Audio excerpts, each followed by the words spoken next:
हमारी शुरुआत बहुत ही सिंपल थी, जिंदगी की एक छोटी सी चिंगारी, एक अकेला सेल जो समय के साथ विभाजित होता गया और इसने जीवन की जटिलता की नींव रखी। धरती पे जिंदगी एक चमत्कार है। ये नीला ग्रह जो अंतरिक्ष में तैरता है, जीवन के लिए एक आदर्श स्थान है। यहाँ की विविधता और सुंदरता अद्वितीय है। ये करोड़ों सालों के विकास से बुनी हुई एक कहानी है। हर चट्टान, हर जीवाश्म हमें उस समय की याद दिलाता है जब जीवन ने पहली बार इस ग्रह पर कदम रखा था। हमारी कहानी लाखों साल पहले शुरू होती है, छोटे प्यारे जीवों के साथ जो पेड़ों पर झूला झूलते थे। ये जीव जो आज के प्राइमेट्स के पूर्वज थे, हमारे विकास की कहानी का एक महत्वपूर्ण हिस्सा है। ये हमारे पूर्वज थे प्राइमेट्स। ये छोटे जीव जो समूह में रहते थे, एक दूसरे की देखभाल करते थे और सामाजिक बंधन बनाते थे। देखने में कुछ खास नहीं थे, पर इनमें कुछ असाधारण होने की क्षमता थी। ये औजारों का उपयोग करते थे और इनका व्यवहार बुद्धिमत्ता का संकेत देता था। ये शुरुआती प्राइमेट्स पेड़ों पर रहने के लिए बने थे। इनके हाथ और पैर पकड़ने वाले थे, चढ़ने के लिए एकदम सही। इनकी यह क्षमता उन्हें सुरक्षित रखती थी और भोजन की तलाश में मदद करती थी। इन प्राइमेट्स की जिज्ञासा और अनुकूलन क्षमता ने उन्हें बदलते पर्यावरण में जीवित रहने में मदद की। ये अपने आसपास की दुनिया को समझने और उसमें बदलाव लाने की कोशिश करते थे। समय के साथ ये प्राइमेट्स विकसित होते गए और इनसे मानव जाति का उदय हुआ। ये विकास की एक लंबी और जटिल प्रक्रिया थी जिसमें लाखों साल लगे। शुरुआती मानवों ने आग की खोज की, कला का सृजन किया और औजारों का उपयोग किया। ये सभी चीजें उन्हें अन्य जीवों से अलग बनाती थीं और उनके विकास में महत्वपूर्ण भूमिका निभाती थीं। आज हम जहां हैं वहां तक पहुंचने के लिए हमने एक लंबा सफर तय किया है।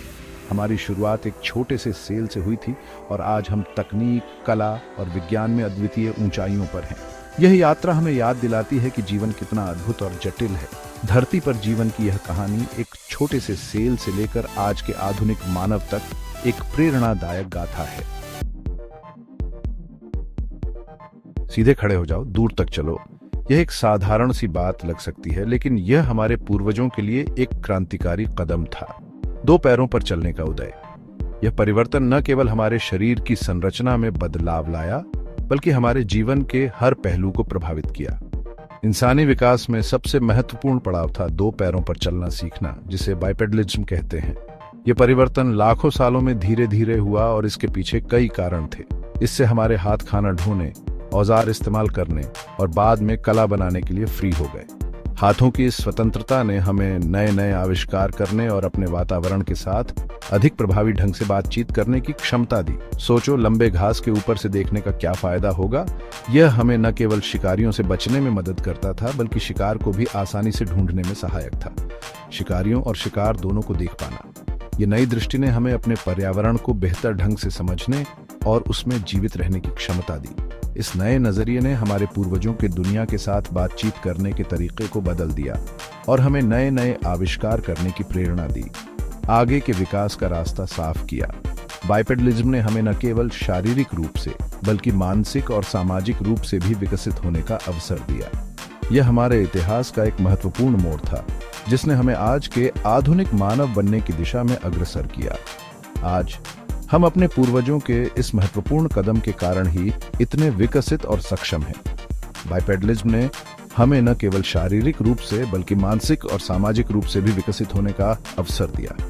यह हमारे इतिहास का एक महत्वपूर्ण मोड़ था, जिसने हमें आज के आधुनिक मानव बनने की दिशा में अग्रसर किया। इसने हमारे मस्तिष्क के विकास को भी प्रभावित किया, जिससे हमने नई नई तकनीकों और विचारों को जन्म दिया। बाइपेडलिज्म ने हमें न केवल शारीरिक रूप से, बल्कि मानसिक और सामाजिक रूप से भी विकसित होने का अवसर दिया। यह हमारे इतिहास का एक महत्वपूर्ण मोड़ था, जिसने हमें आज के आधुनिक मानव बनने की दिशा में अग्रसर किया। आज हम अपने पूर्वजों के इस महत्वपूर्ण कदम के कारण ही इतने विकसित और सक्षम हैं। बाइपेडलिज्म ने हमें न केवल शारीरिक रूप से, बल्कि मानसिक और सामाजिक रूप से भी विकसित होने का अवसर दिया। यह हमारे इतिहास का एक महत्वपूर्ण मोड़ था, जिसने हमें आज के आधुनिक मानव बनने की दिशा में अग्रसर किया। खाना, वाह क्या खाना! दिमाग के विकास पर खाने का असर। जैसे जैसे हमारे पूर्वज अफ्रीका के सवाना में गए, उनके खाने में मीट ज्यादा शामिल होने लगा। इसका उनके विकास पर बहुत गहरा असर पड़ा। मीट से एनर्जी और पोषक तत्व मिले, जो बड़े और ज्यादा जटिल दिमाग के विकास के लिए जरूरी थे। खाने में यह बदलाव बहुत बड़ा था। इसने इंसानी बुद्धिमत्ता के विकास का रास्ता तैयार किया। इसे ऐसे समझो, अच्छा खाना खाने वाला दिमाग सोचने वाला दिमाग होता है। जबरदस्त दिमाग, शुरुआती इंसान और औजारों का इस्तेमाल। हमारे पूर्वज सिर्फ अपने आसपास को देखने वाले नहीं थे, उन्होंने इसे बदलना सीखा अपनी जरूरतों के हिसाब से। उन्होंने पाया कि पत्थरों को तोड़कर तेज धार बनाई जा सकती है, जो मांस और पौधे काटने के लिए अच्छी है। ये शुरुआती औजार भले ही साधारण लगे, इंसानी दिमाग की बढ़ती कुशलता का सबूत थे। हर नए आविष्कार के साथ हमारे पूर्वज मुमकिन चीजों की सीमाओं को आगे बढ़ा रहे थे।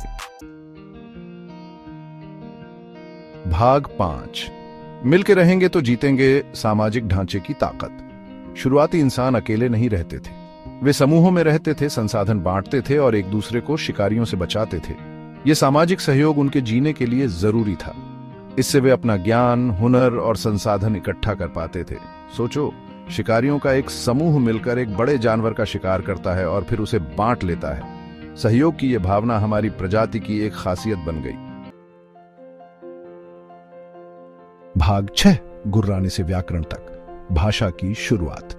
यह एक ऐसी यात्रा है जिसने हमें एक साधारण प्राणी से एक जटिल और सामाजिक प्राणी में बदल दिया। शायद इंसानी विकास में सबसे बड़ी उपलब्धि भाषा का विकास था। यह केवल शब्दों का संग्रह नहीं था, बल्कि एक ऐसा उपकरण था जिसने हमें अपने विचारों, भावनाओं और अनुभवों को साझा करने की क्षमता दी। इस जटिल संचार प्रणाली ने हमें विचारों को साझा करने, कहानियां सुनाने और ज्ञान को पीढ़ियों तक पहुंचाने की अनुमति दी। कल्पना कीजिए कि कैसे एक बुजुर्ग ने आग के चारों ओर बैठकर अपनी जीवन की कहानियां सुनाई और कैसे उन कहानियों ने समुदाय के सदस्यों को एकजुट किया। ये असाधारण रूप से बड़ी बौद्धिक छलांग थी। भाषा ने हमें न केवल जीवित रहने में मदद की, बल्कि हमें एक साथ काम करने, शिकार करने और उपकरण बनाने में भी सक्षम बनाया।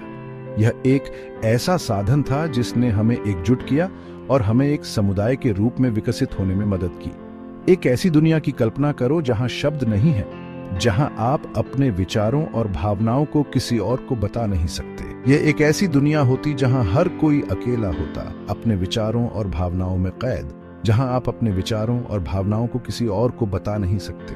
यह एक ऐसी दुनिया होती जहां हर कोई अकेला होता, अपने विचारों और भावनाओं में कैद। लेकिन भाषा ने इस एकांत को तोड़ा और हमें एक दूसरे के करीब लाया। भाषा ने हमें अकेले व्यक्तियों से एक ऐसी प्रजाति में बदल दिया जो अपना सामूहिक ज्ञान साझा करने में सक्षम है। यह एक ऐसा उपकरण था जिसने हमें एकजुट किया और हमें एक समुदाय के रूप में विकसित होने में मदद की, जो अपना सामूहिक ज्ञान साझा करने में सक्षम है। भाषा ने हमें न केवल जीवित रहने में मदद की, बल्कि हमें एक साथ काम करने, शिकार करने और उपकरण बनाने में भी सक्षम बनाया। यह एक ऐसा साधन था जिसने हमें एकजुट किया और हमें एक समुदाय के रूप में विकसित होने में मदद की। भाषा ने हमें न केवल जीवित रहने में मदद की, बल्कि हमें एक साथ काम करने, शिकार करने और उपकरण बनाने में भी सक्षम बनाया। यह एक ऐसा साधन था जिसने हमें एकजुट किया और हमें एक समुदाय के रूप में विकसित होने में मदद की।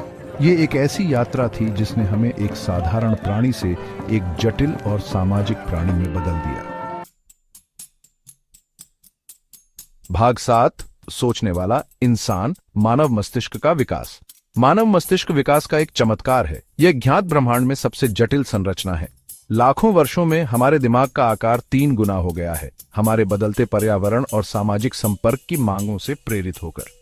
मस्तिष्क के आकार में इस वृद्धि ने भाषा, अमूर्त विचार और जटिल समस्या समाधान क्षमताओं के विकास की अनुमति दी।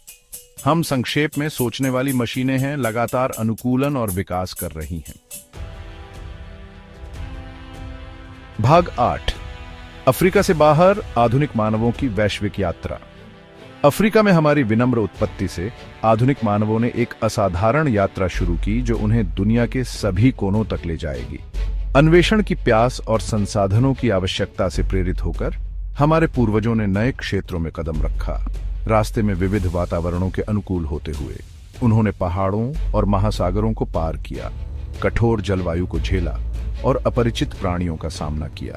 उनकी यात्रा मानव आत्मा के लचीलेपन और अनुकूलन क्षमता का प्रमाण है। भाग 9, विकास की अधूरी सिम्फनी। मानवता के लिए आगे क्या है? मानव विकास कोई तैयार उत्पाद नहीं है, ये एक सतत प्रक्रिया है। हम अभी भी विकसित हो रहे हैं, अपने आसपास की लगातार बदलती दुनिया के अनुकूल हो रहे हैं। हमारी प्रजाति का भविष्य अलिखित है, संभावनाओं से भरा है। हम किन नई चुनौतियों का सामना करेंगे? हम कौन से नए अनुकूलन विकसित करेंगे? इन सवालों के जवाब विशाल अज्ञात में निहित हैं, जिनकी खोज की जानी बाकी है।